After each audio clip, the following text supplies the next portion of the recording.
Good afternoon. Uh, Thank you for joining me this afternoon. It's good to have you here. Um, we have I've prepared a small presentation for you, and I hope we can spend uh, 1 hour 15 here together, and we may share some ideas.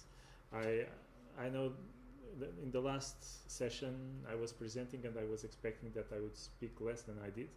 So please just interrupt me more than the ones that in the previous session interrupt me. And if you have any suggestion, any question, anything, just interrupt me, and I will be very happy if you interrupt me with your suggestions, okay? My name is Joao Martins. I'm originally from Portugal. I live in Belgium. I work at ADRA. I've been in ADRA. Next month will be in 20 years from now. So I started when I was my mother's belly still. No, not really, but I started quite young. And I have the privilege of being in charge of other Europe. And that's why we are in Belgium. Come in, go on. Welcome. So, I could not make this presentation in French, but if you want to share some words in French, we can do it at the end. Well, the idea for the session of this afternoon is that we can try to think a little bit on how can we as church youth leaders be effective in bringing our youth outside of the church and inside the community. Or how can we make our church more attractive to the community? Or how can we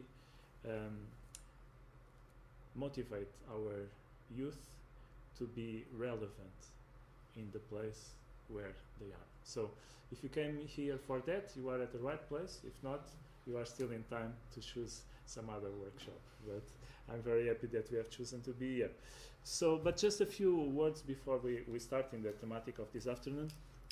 Just to share a little bit about other Europe, and actually other in Europe. Hello, welcome.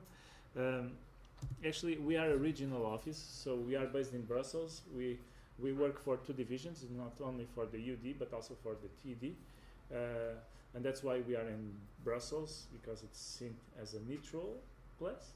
It's actually part of the UD, but it's somehow close to the European Union, and so it's kind of neutral. And our main responsibility is to make sure that all the different country offices of ADRA around Europe, they have the appropriate tools to work. The country directors are well motivated, they have good capacity, and they can develop their work in the best possible way.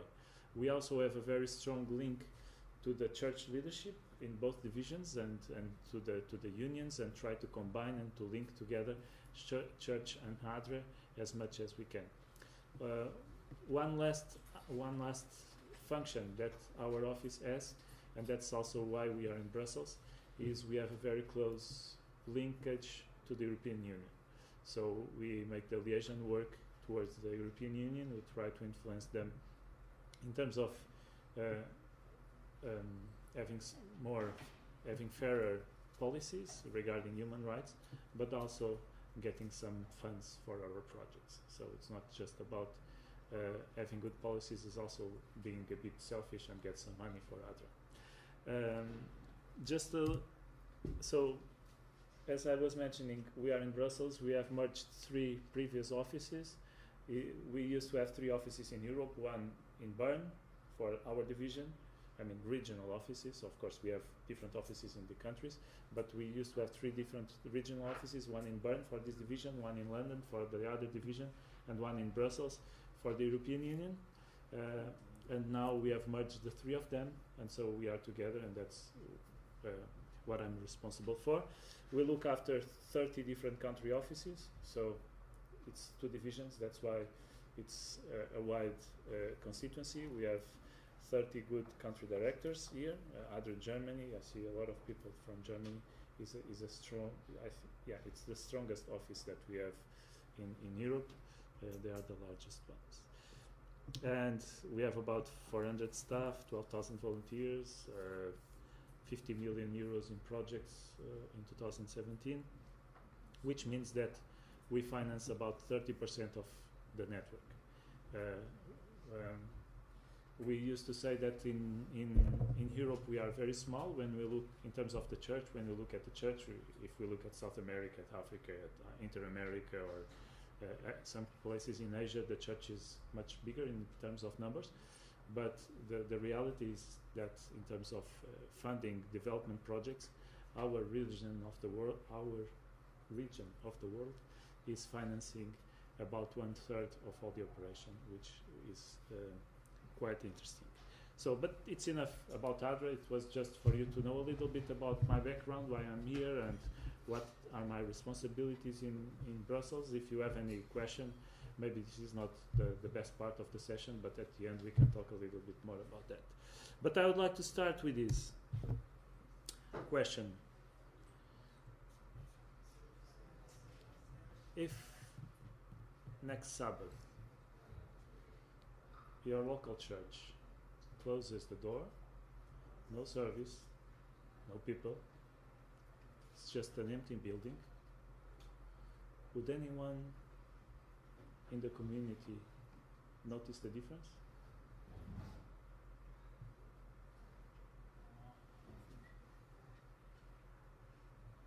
Come on, what do you think?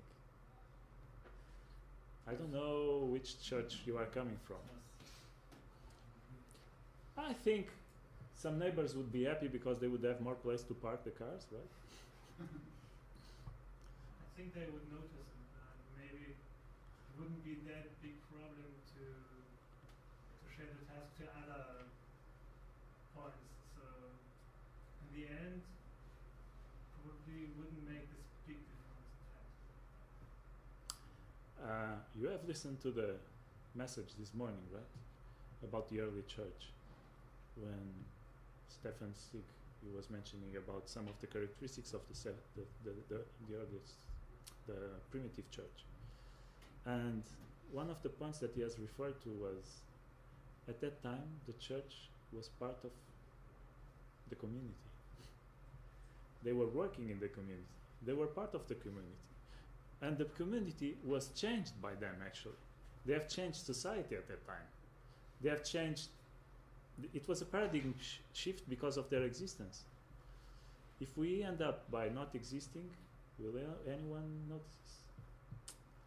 This is the starting point question for this afternoon. What are we doing to make ourselves, what are we doing in favor of the ones that are around us?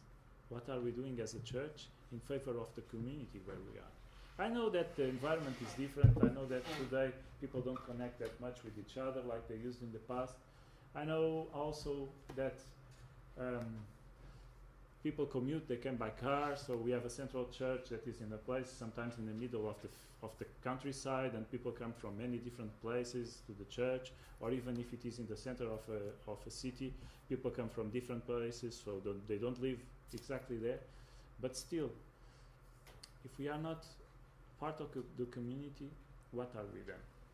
What are we doing there? Actually, when Abraham was called, he was called to be a blessing. That was the main purpose of the call of Abraham. If we go to Genesis 12, we see that God promised him, I will make you into a great nation, and I will bless you. And thank God, he is blessing us. He's blessing us as a church. But he said, I will make your name great. But this blessing should not be only for himself. The purpose was that, and you will be a blessing. You will bless those who bless you. And whoever curses you, I will curse. And who? Your family, your church, who are the ones that he should bless? All the nations, all the people of the earth will be blessed through you. We believe he is the father of, the Jews, they believe he was the father of the people of Israel, and as we are the remnant church, we are also part of this blessing. Are all the peoples of the earth being blessed by us?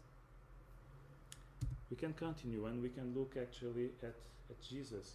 When he was, this is a very interesting part of Jesus' life. He went to his church in Nazareth, where he was from. He opened the Bible, he opens the book of Isaiah, and he chooses chapter 61. It's a chapter about the Messiah. All the chapter is about the Messiah, but he chooses to read the first verses. So he could have chosen some verse about the power or the mighty of the Messiah, but no. What did he choose? He chose to present his mission as this: the Spirit of the Lord is on me. He has anointed me to proclaim good news to the poor. He has sent me to proclaim freedom for the prisoners and recovery of the sight for the blind, to set the oppressed free, to proclaim the year of the Lord's favor. As Adventists, we are very much focused on this last one, right? In preaching the gospel, three angels' message. But actually, this is part of the list. It's very important. No? I'm not saying it's not important, but it's just one part of the package, right? He came to do much more than that. He came to show mercy. He came to be a relief. He came to make the oppressed free. He came to be a blessing, actually, to be a blessing to all of those around him. Not only to the disciples, not only to the church members, but to everyone. Those that were suffering. And if we look at the Gospels, we can see it everywhere. I mean, I could give you I'll try to be quick, but if we look at the Gospel of John, for instance, and we go the first chapters, we can see chapter 1 is about the call of the disciples. So let's start with chapter 2. In chapter 2, he goes to a wedding. Someone needs wine. He makes a blessing, and the wine appears. The third chapter, he meets with Nicodemus on the night. He was with many doubts in his head. He was just needing some clarifications on his leadership in the church. He was a church leader. He went, and Jesus was the one relieving him and giving him a solution. He was the solution for him. Chapter 4 about the Samaritan woman, the same. He went, she was with a lot of problems with sin, and it was a relief, and Jesus was the one forgiving her and giving her a sense for her life, supplying for her needs. And we can move forward. I mean, chapter 5 is about the paralytic in the tank of Bethesda. He was there, sick, without any hope, and Jesus has just blessed him. Chapter 6 is about the multiplication of the fish and the loaf, and Jesus has just done that and supplied for the lives of so many, and so on and so forth. If we look at the gospel, actually, we don't see anywhere where Jesus was baptizing. Can you give me a Bible text where Jesus was baptizing? I challenge you, give me a text in the Bible when Jesus was baptizing. But he was relieving the suffering of everyone every time. I'm not saying he was not baptizing, I'm just saying it's not written that he was baptizing. It's not written? No, you can look. I'm not saying we should not baptize. Huh? It's a mission that he has given us. Matthew 28, go and make disciples by baptizing them in the name of the Father, the Son, and the Holy Ghost. So I'm the Holy Spirit. So I'm not saying we should not do it. Huh? Don't get me wrong. I'm just saying that we have much more examples of him doing this mission of mercy, of love, of compassion, of service, of relief than anything else. But sometimes we disregard this part of the ministry of Jesus. We can even move on. And in the time, I could give you several texts of Paul, but I've chosen one from actually John. Because this is a very particular and interesting text in the Bible. It's 1 John chapter 3. When John, it's that chapter where John says, God is love. Okay? God is love. It's where in the Bible you can read, God is love. And then he explains what love is. And what is love? This is how we know that what love is. Jesus Christ laid down his life for us, and we ought to lay down our lives for our brothers and sisters. If anyone has material possessions and sees a brother or a sister in need, but has no pity on them, how can the love of God be in that person? Dear children, let us not love with words or speech, but with actions and truth. Just speech doesn't mean that much. We live in a society in the 21st century, Western Europe, where just words don't mean much. We need to do something for each other. We need to be authentic in our gospel. Just saying, oh, Jesus died for us, Jesus died for me in the cross, I'm saved, thanks God, I'm blessed with that, may not be enough for some people. We need to show this love by actions, not only by words. And people are suffering around us. Maybe it's not that much on poverty. In some places it's poverty. Maybe there are other things, but people are suffering. And we as a church, we have the responsibility of being a blessing to those around us. We as Adventist Youth, we have a responsibility in bringing our youngsters, our children, our young people to do more for the community where they are. Before I move into a deeper into this subject, I would just like to leave you also with the text of Ellen White. This is a text I like very much. I know that we can find Ellen White quotes almost for everything, right? But this one for me is good because she says, I have been shown. And when she says, I have been shown, it's because it's serious. And she says, the reason why God's people are not more spiritually minded and have not more faith, I have been shown, is because they are narrowed up with selfishness.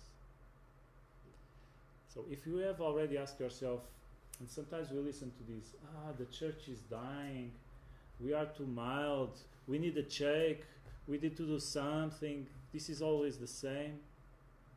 She says the reason for that is that we are narrowed with selfishness. And then she says, it is not the abundance of your meetings that God accepts. Sorry to disappoint you. I know that in the church we suffer of this disease. Meetings, yeah, right?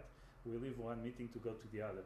But she says, it's not the abundance of these meetings that God accepts. She says, it is not even the numerous prayers, but the right doing the right thing at the right time.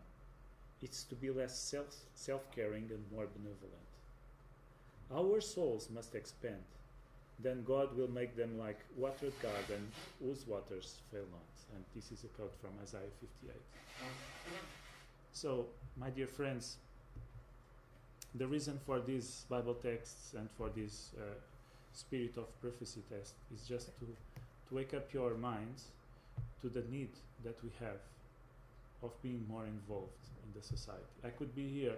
There are more than 2,000 Bible texts. I'm not talking about verses. I'm talking about portions of the scriptures. More than 2,000 that mention social justice, social action, work in favor of the ones that are disadvantaged, the responsibility of God and of the church, of his children, towards the ones that are suffering. So I dare myself to tell you this. And this is the point that I've tried to prove and from where I would like us to start this afternoon.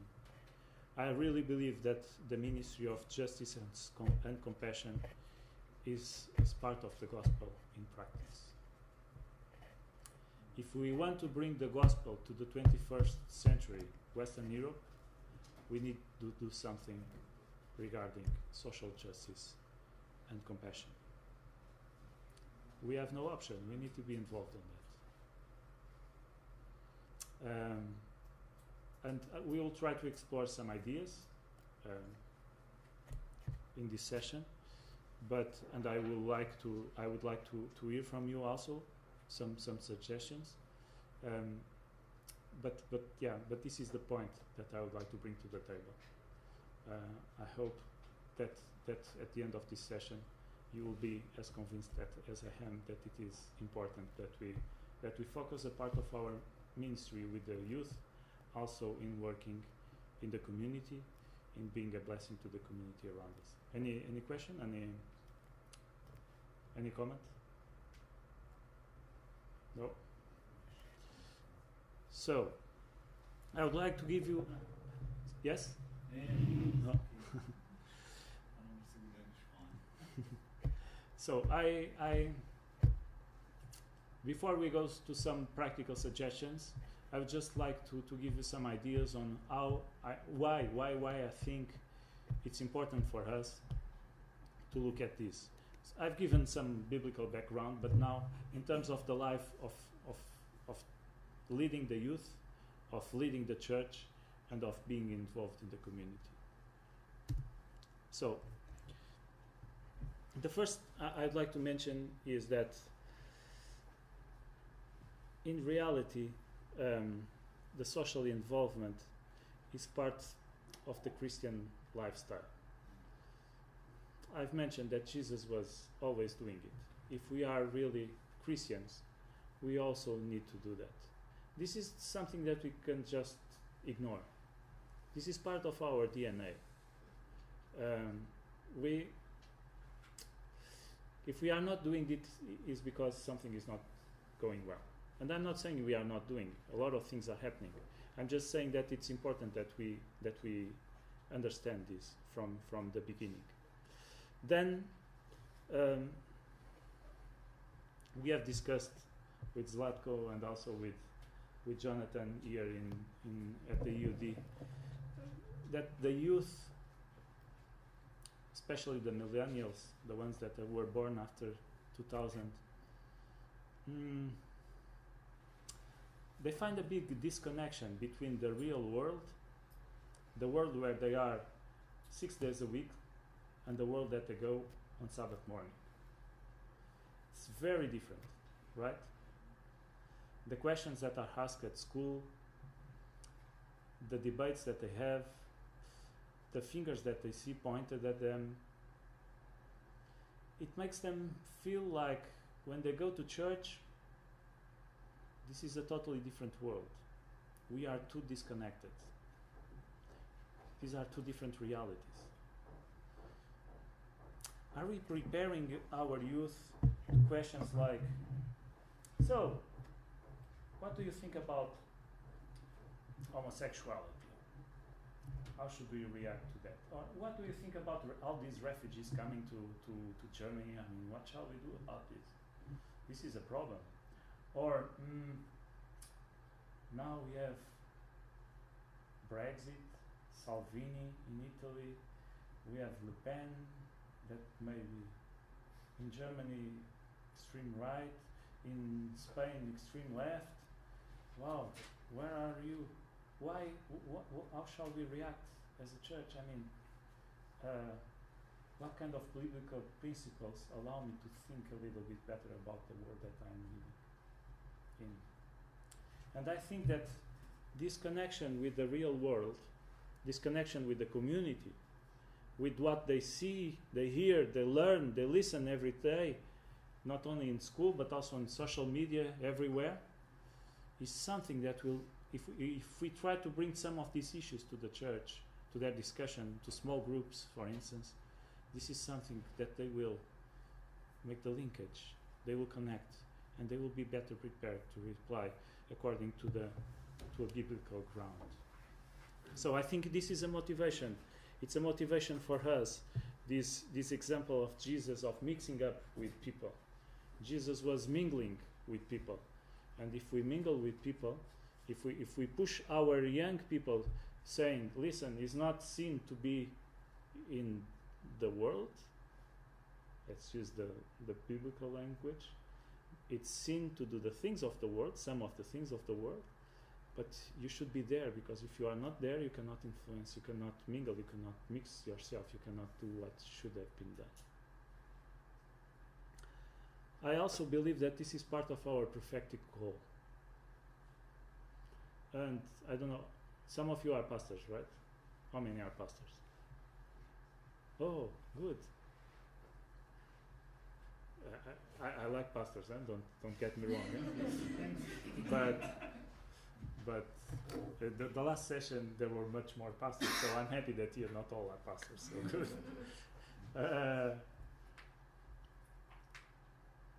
When we look at Matthew 24, well, when we look at the prophetic sermon, what are the chapters of the chapter of the prophetic sermon?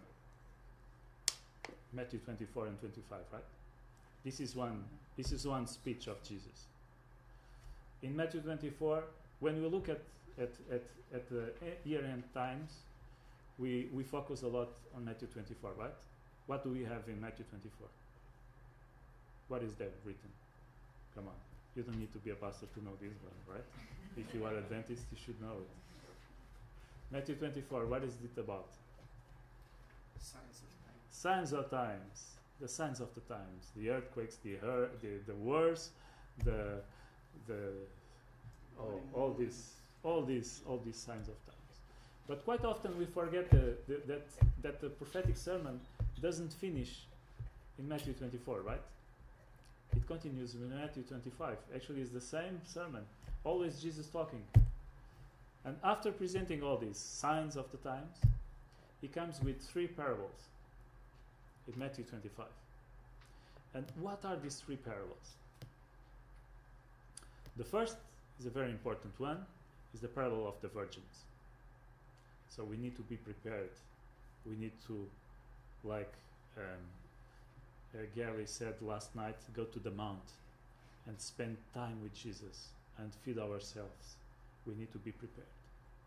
The second one is the parable of the talents. So if God has given us gifts, we need to invest on them, we need to develop them, to serve Him and to serve people around us. And I'm happy that you are here. It's a sign that you have accepted that God has given you this gift of leading the youth, and so you are developing this gift. But then there's a last parable that is the conclusion, actually, of the prophetic sermon. What is this last parable about? Does anyone know? I'm sure you do. In the end of chapter 25 of Matthew.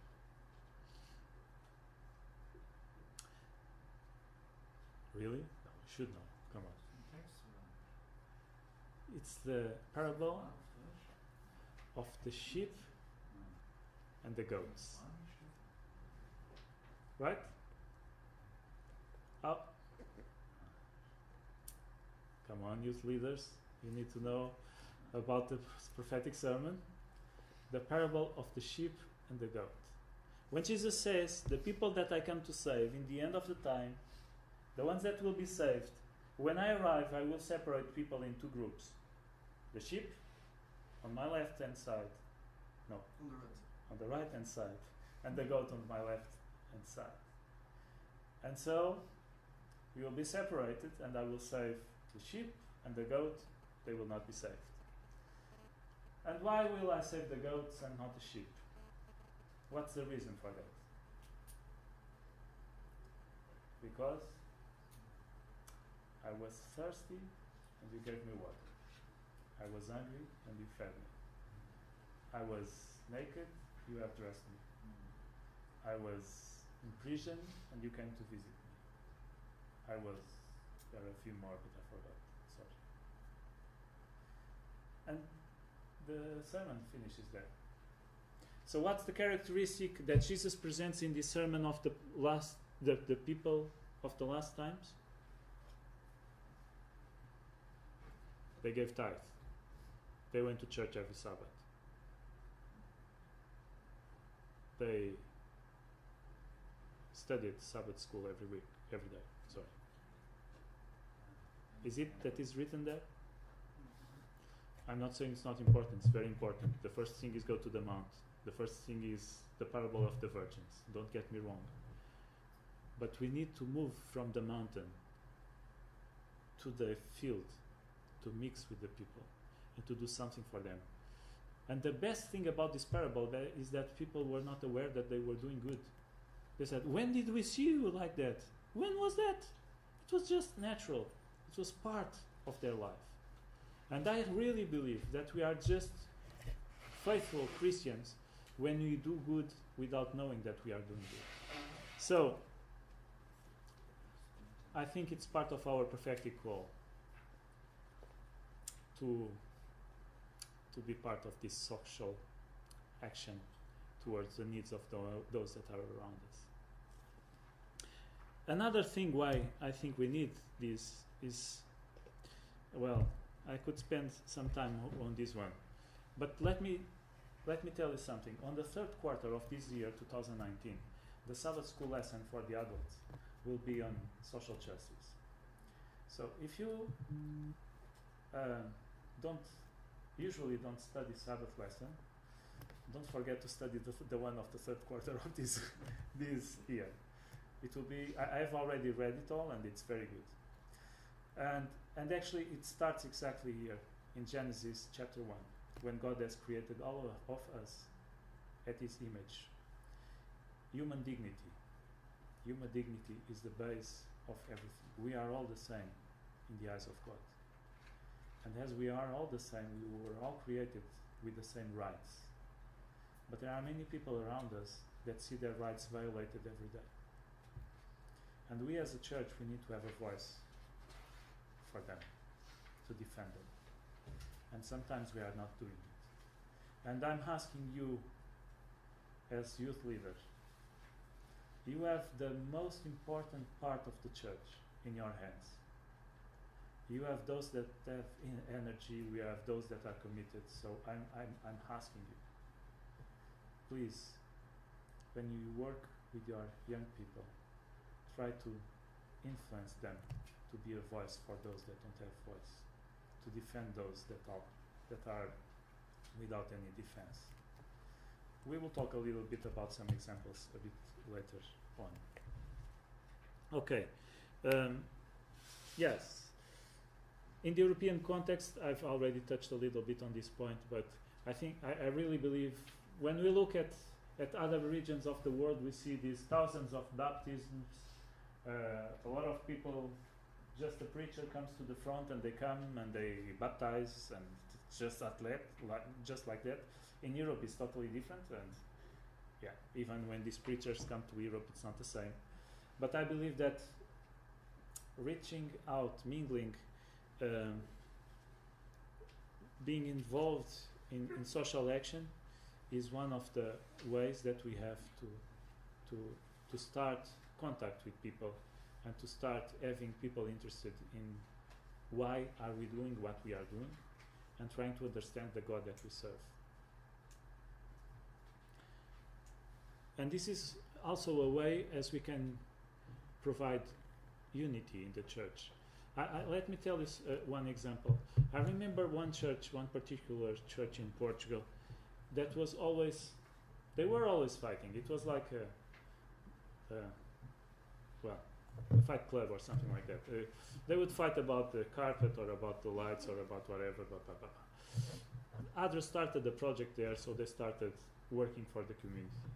As soon as they started working for the community, of course, at the beginning there were still some tensions because I want to be the leader, I want to be the follower, these kind of things. But as soon as they managed to create a team and they started working for the community and doing something for the ones in need around them, it was almost sudden. The problems in the church almost disappeared because they were united in one purpose. And I think that when we are too much close to ourselves, and I'm sorry to say that in some contexts, in some churches, in our territory, we are too much close to ourselves. We are serving we are very much worried, and I think it's a very good concern, and I'm also concerned about it, about losing our youth. So we work a lot in retention. So the strategy to work with retention quite often is let's serve our youth, let's serve our youngsters. But I would give you a hint to try to use your youngsters to serve the others. If you do that, maybe the retention rate will grow a little bit, because they feel themselves useful. They feel a purpose. They feel they are doing something. They feel that they are making a difference and that their church is doing a difference. So my last points, why I think is important, and this is a need for us, and I would like to share with you are these ones. I think that this can be a doors opening.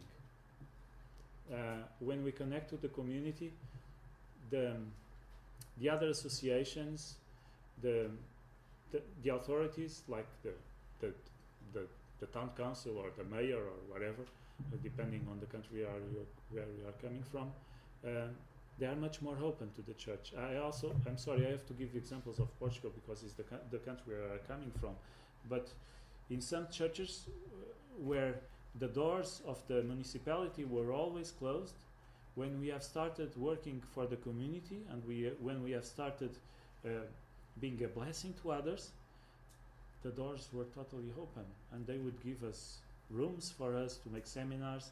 They would even in some places give some land for church to be built. So it's when we are making the difference, the others will see that, and they will open the doors for us. It's a way that we can be connected to others. And it's also, this is connected to this point, it's also a possibility of bringing resources from the outside.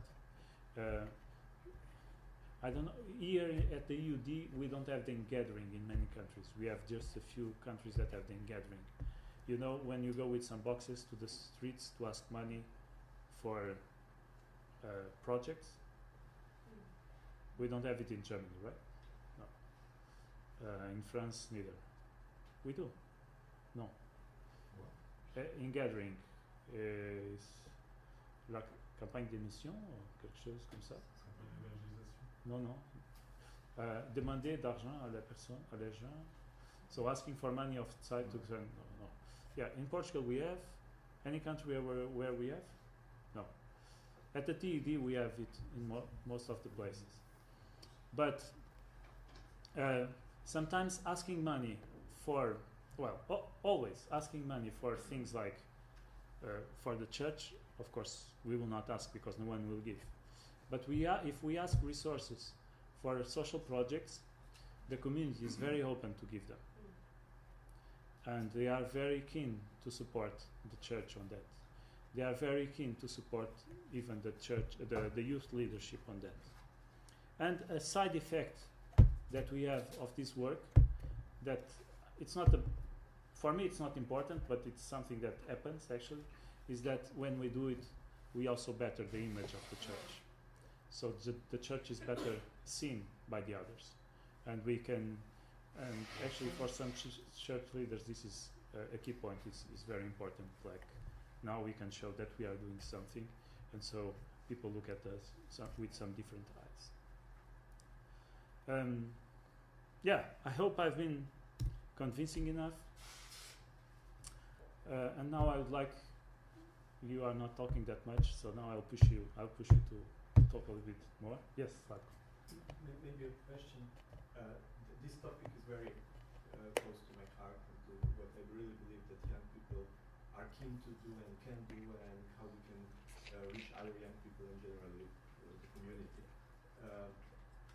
Two major objections to social involvement are that Jesus was both preaching and helping people. He was more helping than maybe preaching. That was more his emphasis, but he was doing both. He could go and he could preach, and he see poor people, people in need.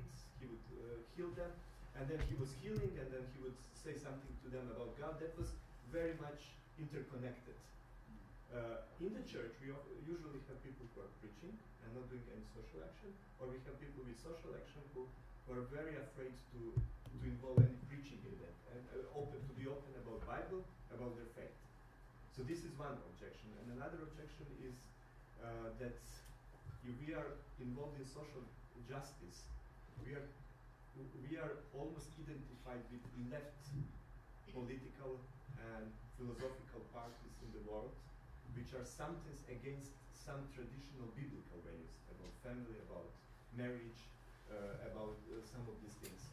So my question is, how we can be socially active, which is biblical, Jesus' example, but at the same time not to go to these extremes of these two, to be considered only left-oriented, and that or shy when gospel is question in our faith. For the first question, thank you. It's like two Especially, very good ones. And one is connected also with ADRA, but youth leaders maybe don't have challenge that you have. Mhm. ADRA somehow is not allowed No, we to cannot. preach and We cannot serve. preach. You cannot. But that's why we have ADRA. Yeah. But now I'm talking to church leaders, and you can preach. You should preach. So, and that's why I've put this one here. I believe this is one practical action in favor of others is an effective tool to reaching out to others. I don't think others should do all the social work in the church. If not, I would not be here. I would be working with other leaders. I believe that this is part of the mission of the church. But I don't say this is the only mission of the church. This is part of the mission of the church. But we are not doing enough here. Actually, I think other is a problem for us. Because we say, oh, other can do it. Yes, other can do it professionally, with big donors, in places where we can go, where we cannot go. But someone needs to do it here. Next door to our church, someone needs to do it around us. And it will not be Adra, it will be you. And that's why I'm here. I'm here. I'm not saying now all of you should be working for Adra. No, that's not that.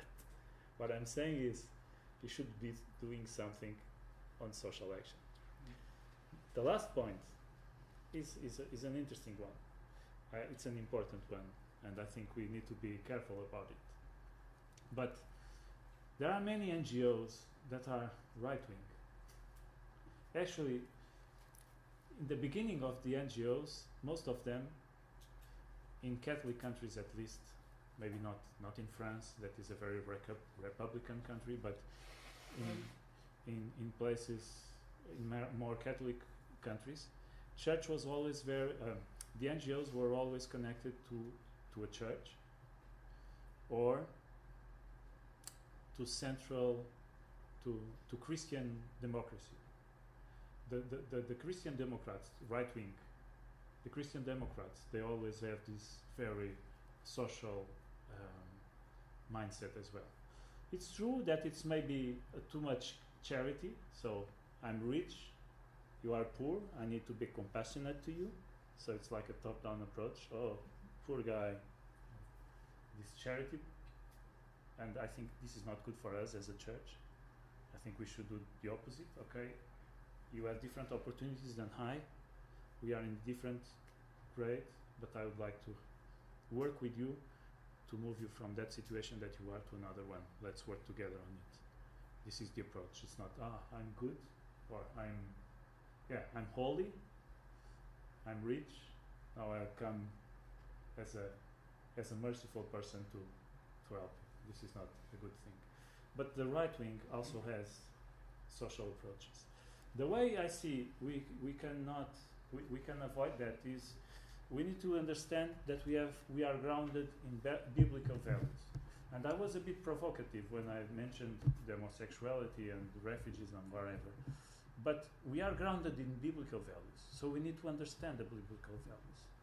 But we need to understand where these biblical values fit today. I mean, I don't care if it is right, left, center, top, down. Jesus asked me to do this, so I will do it. Not because my brother and myself, we were all created at the image of God, so we need to do it. This is not about politics. This is about doing what is right, doing what is good, and of course, be careful not to bring this to the politics side. Maybe just coming from my side, I believe that Adventist perspective is unique. It has the best from left: human dignity, social, human rights, freedom, helping people in need, equality in the society. But we also have the best from the right: family values, sexuality that is biblical, not in liberating well. And I think we should at the same time have both. We should be pro-life activists, and we should be human rights activists at the same time. Because in the society usually we have one or another opposed to each other. And maybe when we unite all activism and not be ashamed of biblical values, we can be unique in that. But we always have to ground all our interventions in the biblical values. That's for sure. I saw one in the back. Yeah, if it's okay to ask a question. It is. A practical question. I'm passionate about the topic, but I have a difficulty in my church to get the youth involved. How do I get them motivated? Practically, we have. I mean, I would have a million plans, but I don't have the time. I'm a pastor in my church. I can't use all of my time in doing something outside of the church. I have so many church intern things that I have to do, and I don't think it would help either if I alone do the stuff. I think the idea is that it kind of goes on, and that they get involved in the projects. We even have the funds for doing something bigger that we got from the conference and everything, but I can't get them motivated. What can I do? That's a very good question. And before actually we move into this, I'll come to that one. We only can do anything if we have people to do it. I don't think pastors should do this job. I agree with you. They can be facilitators, then they can push it to be done. I think the first thing is start to pray about this. The second one is start to preach about this and say that this is important. The third thing is try to put it in the church planning, but you need to have some church members that have enough free time to do it. And this I know is a challenge. Because we have Seventh-day Adventists, we ask for 1/7, we ask for 1/10 of the money and 1/7 of the time. And time and money is what we have the least. We have the least here in some of our societies. But when we start understanding that this is because this is really a mindset, a change of mindset. Is moving from being Seventh-day Adventist in the seventh day to be Adventist 7 days a week. Because if we really want to do a good social project, it needs to be open at least 3, 4, 5 a week, and evenings during the week, whenever. So we need people that have time and that are committed to do that. So motivation, biblical background, pushing things to happen, and start planning. And I would recommend a book from May Ellen Colon and Gaspar Colon. They have written actually the Sabbath School in 2012 on community service. I don't know if you remember that one. The book is Seventh-day Adventist Churches That Make the Difference. And the book is based on that quote from Ellen G. White, Christ's methods alone is effective. He mingled with people, then he showed love to them, he ministered to them, and in the end he called them. And so she has a lot of practical steps on how to do it. So I would recommend that book for you to move on. But okay, I would like you to now separate in 3 groups, and in 10 minutes just give me 3 ideas in your local church or in your, let's make it local church even if you work for the union or wherever. 3 ideas of what you could do on social action, and then we will discuss them, and I will give you some hints about some ideas that we have together with the youth directors of the divisions on how we can do it also from the division point of view. Okay, so 10 minutes. Can we separate ourselves? Maybe, we have. Maybe we have 2 German groups and 1 rest of the world group.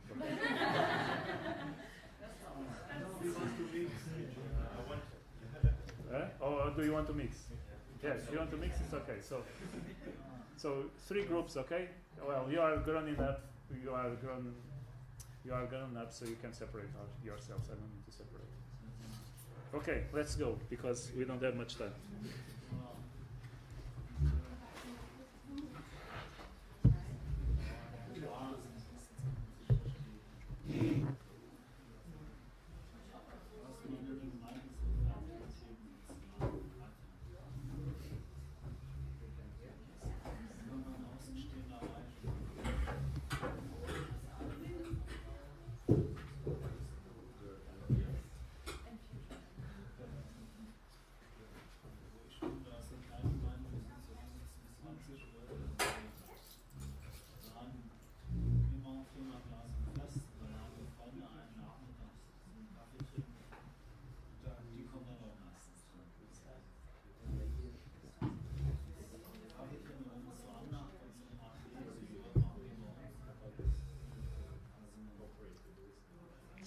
So 3 ideas of projects that you can do at the local church level with your young people for social action.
We tried something like this, something live. Maybe some people don't want to do it. We had a big fun day. I mean, like for has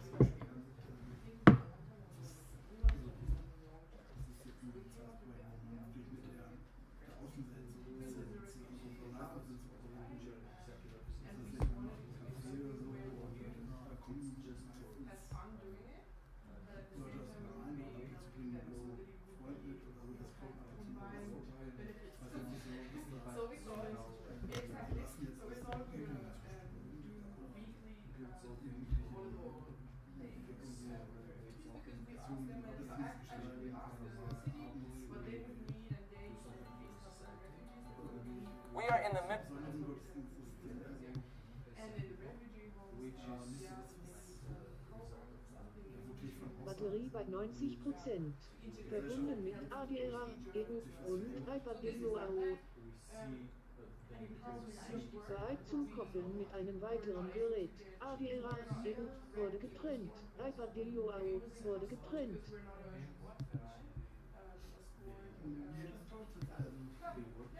Das ist ja nur so ein Teil der Projekte, also gibt es ja noch viele andere. Verbunden mit ADRA, EU. No, they said they are full and they only take so then we couldn't go on with this. Then we have some other ideas. We got some old ideas or something like this. But then we kind of stopped there. I Vielleicht think denke ich it da would auch have zu worked. groß schon. Because Wie weit ist das so as I said, die Gesellschaft mit eingebunden they ist, already das have für die young adults. gesellschaftlich And I think that's why it's eigentlich hard schon to bin, da so die zwei, drei moving Jahre out of their Gesellschaft comfort in zone Zukunft. because they're already very settled. And Das then, ist meistens so, but then when wir you wissen das alles, der Mini-Money, wir machen alles find that Mögliche, kind of aber point. Ja, genau. ich nehme mir jetzt nicht die Zeit, ich gucke jetzt lieber einen Film rein. They are still up to the latest afternoon, then they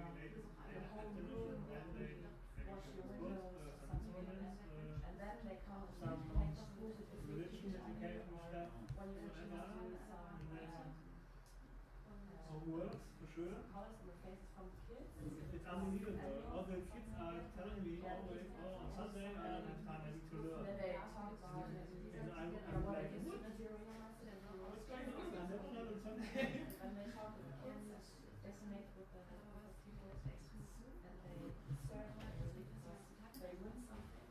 Okay, well,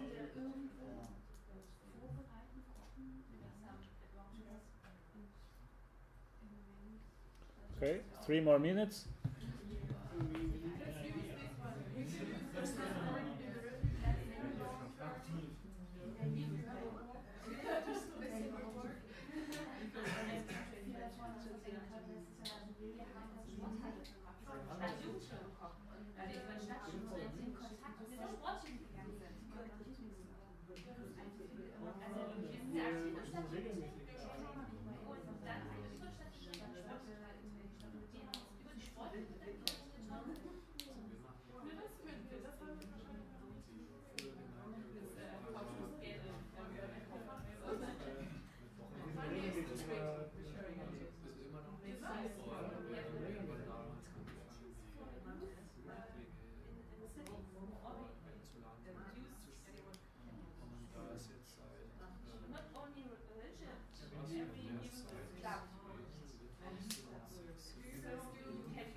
One idea that I was excited from where when you implement, my child was sick and we were looking close to the hospital in the capital city of Croatia, and our churches was children hospital. And you know, there are many parents coming that have children there from other places, and they don't have where to sleep. They need to go and pay expensive hotels or whatever. So the idea was to make for the entire city some kind of hospitality service for the parents who are coming to the hospital. So they can come. So the idea was, for example, I can open my home one week in a quarter for people who are going to hospital, and then young people can go around to neighbors, to the city around, making markets and advocacy. So we don't have only Adventists doing that, opening their homes, but that we have others in the town doing something similar. So whatever it is, I believe that it's important that we are not the only one doing something for others, but that we are initiating something and inviting our friends and others to be involved in this. We do something together. And we show that we are not just and giving ideas to others. Okay, so time to come back.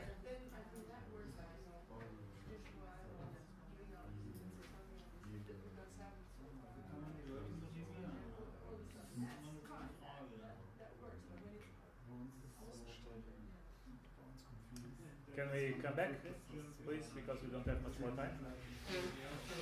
Okay.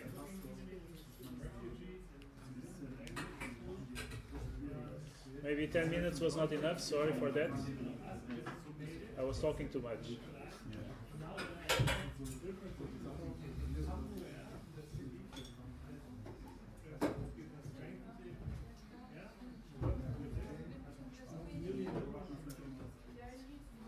So, the group behind. 3 ideas then. Maybe you can start because you were so excited about sharing your ideas. Your group in the back, 3 ideas. Oh, I want ideas. 3 ideas. Do you have? We have one idea. One idea, good. Which is something that we have tried to do in my church. We had some practical problems, but the idea was to find something that youth wants to do, that we kind of get, so to get them motivated, so that it's something that's maybe fun for them, at the same time as benefiting somebody else. And we got this idea that we would like to, we asked the city, and the city was asking us to work with the refugees. That's what they needed the most.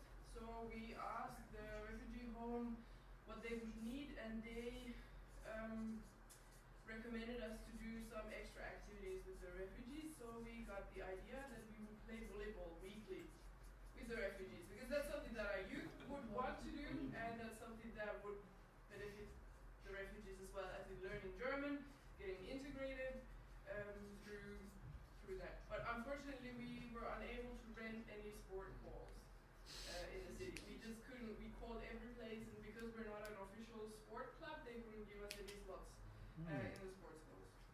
So you need to Yeah, then we have to Make- register.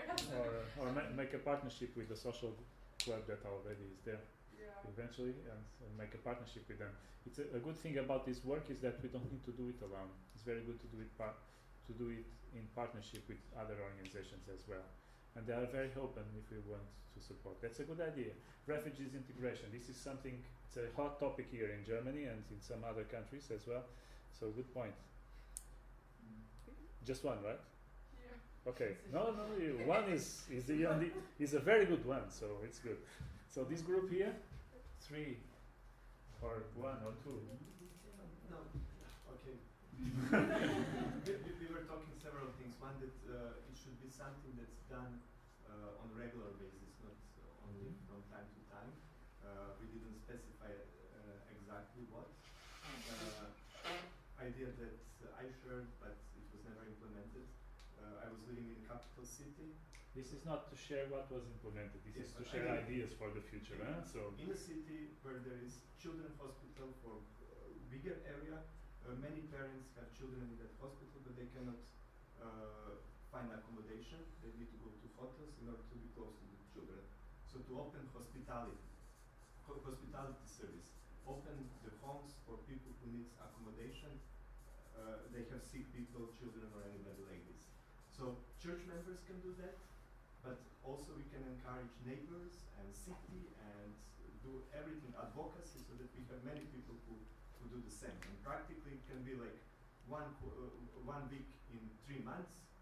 I open my home and give one of my room for somebody. And then if we have 100 people doing like this, we can do maybe, I don't know, 5-10 people regularly put to that. very good one. Because you are not working alone. You are motivating you are creating a network, and you are actually. So what would be the role of the youth there? They can encourage their parents to open the door. They can give their room and go to sleep in another room. They can go to the. They can do advocacy. They can do outside, trying to get other people already to do. And I think they can even organize who is going to sleep where every night, because this is a logistical thing that needs someone to do that. This is a very interesting one. You know that Adre in Belgium, together with the church, actually the project was in the name of the church. They have created a project similar to this one, but not for children, not for the hospital children, but for the refugees.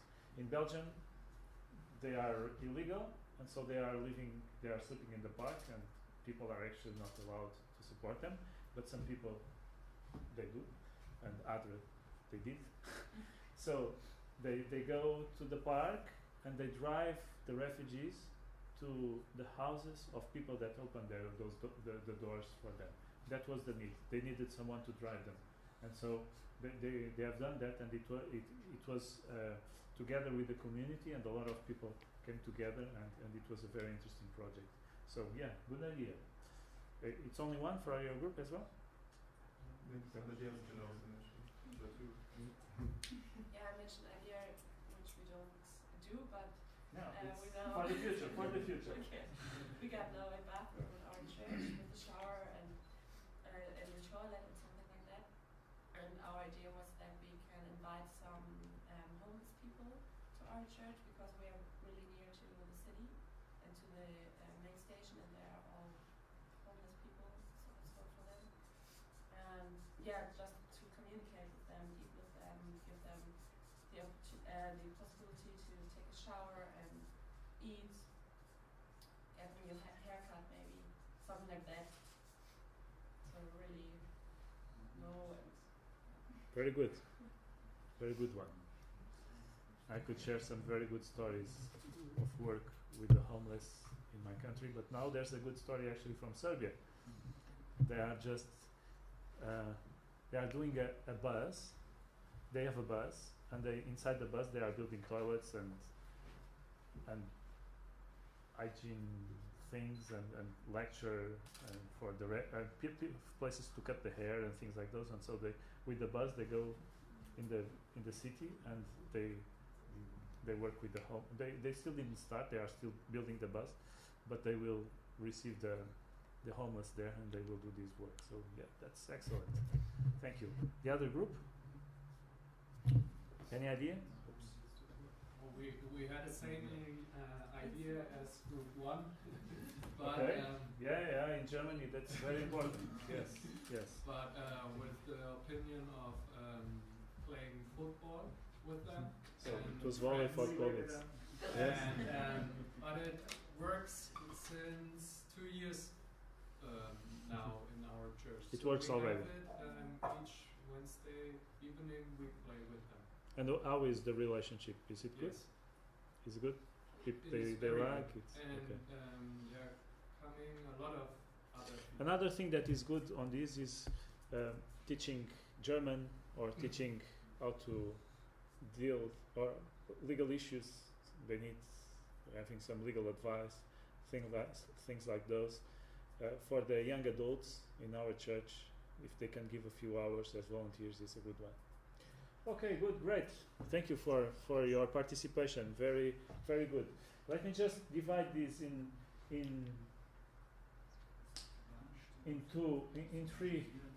three groups. If we look at this one, this is about service delivery, right? It's giving something. It's quite simple to organize a service delivery project. We collect food or clothes or whatever, and we give to people. We just need people available. This one is this one is about actually these are both in the same group. There's one group that we don't have here, that is community development. It's working together with the community, trying to develop the environment for people to get better living conditions. And so it's more for long-term solutions, like if we want to have a kindergarten or workshops for children after school. For instance, there are some churches that do that. After school, they don't have where to go. The parents are still at work. Why don't we receive them and teach them something, help them to do the homeworks, things like those. Or work with some disadvantaged communities, like with drug-addicted people, or with prostitutes, or some of these more groups that are at risk. This is community development, trying to develop this community to a better pattern of life. And actually these ones are more in the advocacy area, trying to push them to be more to be more integrated in the society, trying to bring other people to help them. In this case of the hospitality, trying to have people that are available to open the doors. It's not just us that are doing it, but others will do it for us. We are just facilitating the process.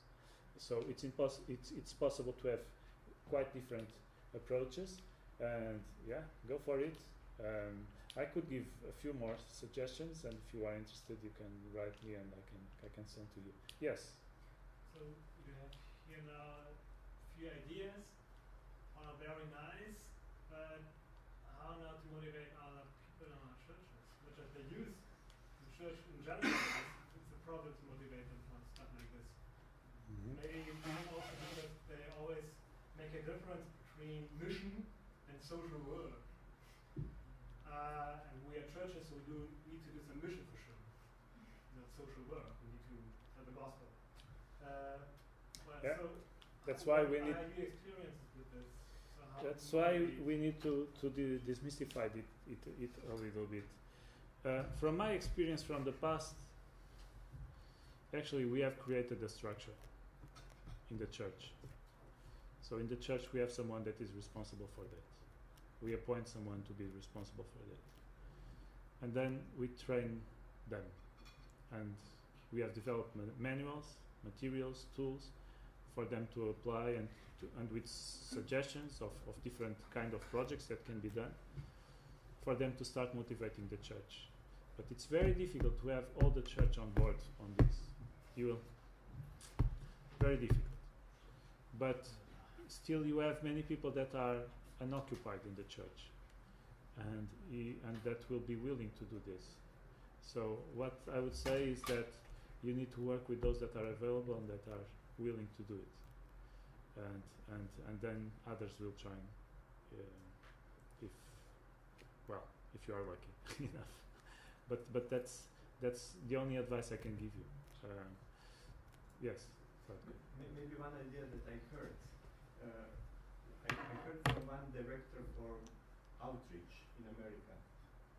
When church invites him to have evangelistic meetings, he says he would like the church to work 6 to 9 months or 1 year in advance In the community.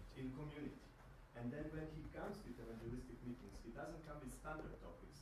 He comes with these topics: refugees in the Bible, hospitality in the Bible, homelessness in the Bible. So there is connection between what the Bible teaches about some topics and what to do. So then I think we can then, even if we have, through that, we can even train our church members to see the biblical perspective.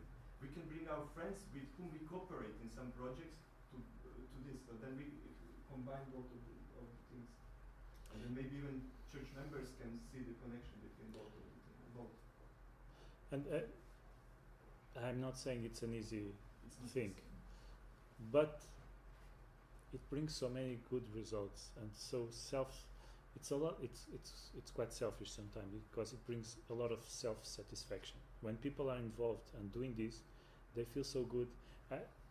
For instance, when I was, I had the opportunity of being the responsible leader for 3 national camps in 3 different years for Pathfinders in Portugal. And I know the time is, can you give me 10 minutes of your break? I'm sorry. If you want to leave, you are free to do so, but I will take 10 minutes more. Sorry for that. So we have the national camps always in the same place. It's a village in the center of Portugal. It's the most evangelized village in Portugal. Every year we go there, 3 or 4 national camps, more than 500 pathfinders or adventurers or whatever. They go there, and on Sabbath what do? We go to the village and we give leaflets, we sing for them, and yeah, that's it. And we have done this for the last 25, 50 years, I think, more. I've been there for the last 25, but I think it was already there for some time. How many Adventists do we have there? 0. People like to listen to us. I imagine a lot of them, they must have full shelves of leaflets that we give to them. That's it. We tried to do something different when I was there. We went to the community and we asked, what do you need from us? So we made a community assessment. They told us, we would knock on the door. I would like to come here to do something for you. What do you want? And they would say, you can come and wash my dishes, or you can come and to clean the house, or do the garden, or whatever. Then we would go back, we would get the materials needed for that, and the day that was arranged, we would go there and we would do what they were asking. And it caused a huge impact in the community. They were so happy. They said, you are here for such a long time, and now you are doing something for us, and we feel very blessed by that. On the other hand, the youth, it looked like the best track that they have done in the middle of the bush. They were so happy to be there, full of dirty, cleaning the houses of the people, but they were feeling good because they were doing something for others. So I want to motivate you. I know it's not an easy job, because if you do it once, it's one thing. If you do it all the year, it's different. I know. We have managed to create a network of other branches in the churches in Portugal. We have 70 now. And it was not an easy task, but most of them now are working. And it's 10% of the church members that are doing it. And the youth is not always involved. And I wish they were more involved. But I think we have something to do, something to fight, and that's why I'm here, trying to push you to get your bright ideas on the table and to make it happen. Yeah. Okay, so I would just like, in 5 minutes, share some of the ideas that we have together with the youth department. I don't know if you know Zlatko, but he's the TED youth director. So like Jonathan, but for the TD, and we are talking to him and talking to Jonathan with some ideas. One idea is regarding something that he has mentioned. We are trying to develop some small group discussion materials regarding social justice, so that when and this is for teens or young adults, when they come together, they can study about something that they listen at school. These issues, refugees, or even things simple like access to water. Do you know that there are half of the people of this world, they don't have access to water like we do? Oh, really?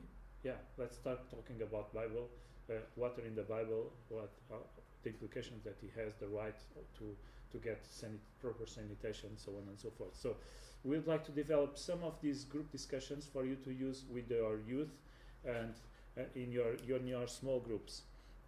Another thing is the involvement in advocacy, in rallies, pledges, runs, walks, and actually there's one in January, in April, that we'll try to push for some to participate, that is regarding social sports for development and peace. This is a UN date, and we would like to see several churches in Europe involved in doing something with the youth regarding sports. Why not playing volleyball with the refugees, playing football with the refugees, whatever, but having a kind of a momentum, creating this momentum to say, we as a church, we are also involved on this. And there are other opportunities. I'll talk about another one just in a few seconds. Then the ones that work with Pathfinders, we have the Pathfinders Honors. We are very much interested that we have about 11 or 15, I think, I'm not sure, about ADRE. So this is regarding community service. It's about social action. Please try to do some with your Pathfinders, and they will be very interested.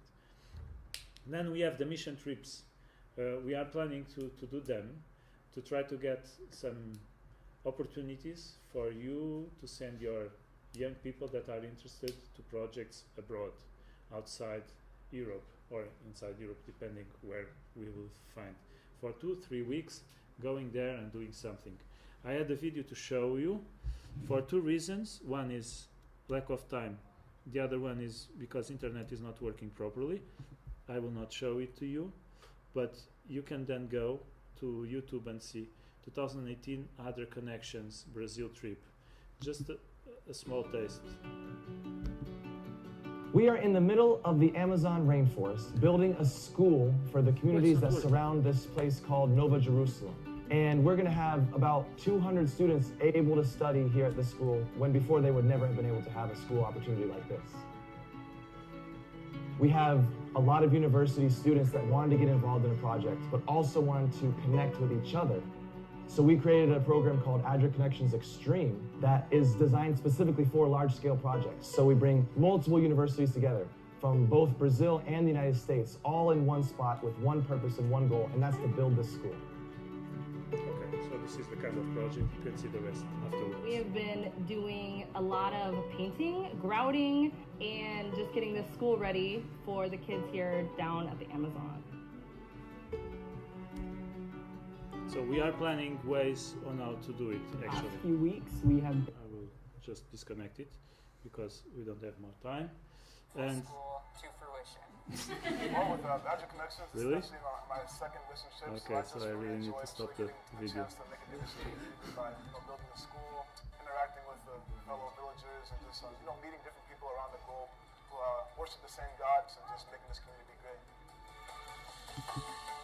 Okay. You wanted to watch more? Yes. I found life in one of these trips. You found? The wife. Your wife? You see?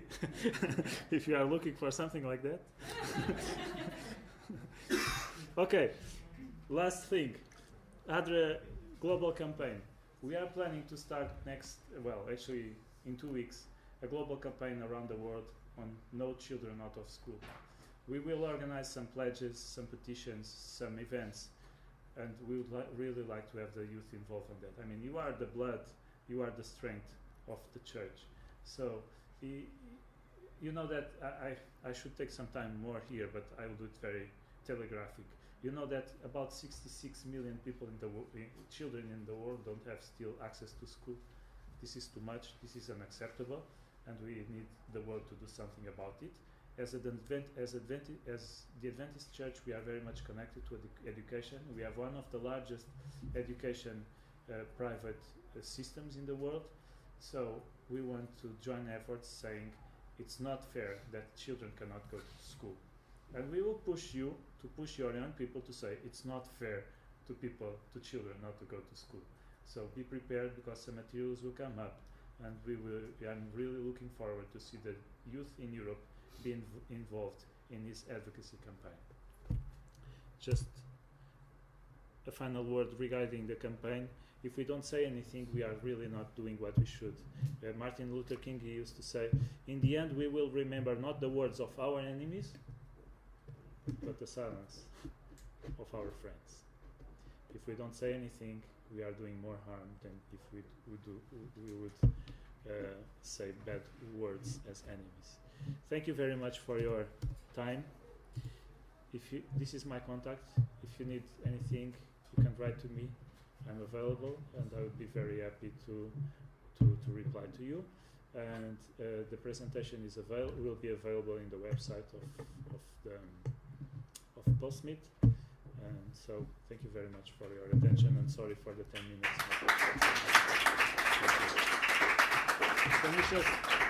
Can we just stand for a small prayer together?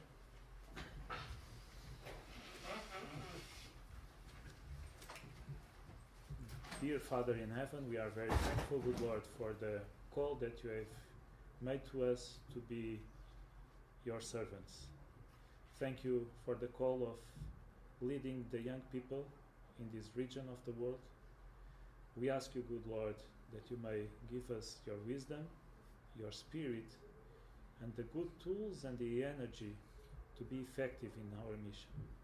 Bless us, bless our churches, bless the young people that we work with, that they are challenged every day with so many things that just made them apart from you.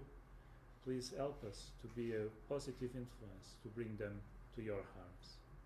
And help us, good Lord, to motivate them as well, to be a blessing to those outside, so that the world can see that as your children, we are a mirror that reflects your light, your blessing, and the good things that you have prepared to all of them. We ask you that you may give us a good afternoon. In the name of Jesus, amen.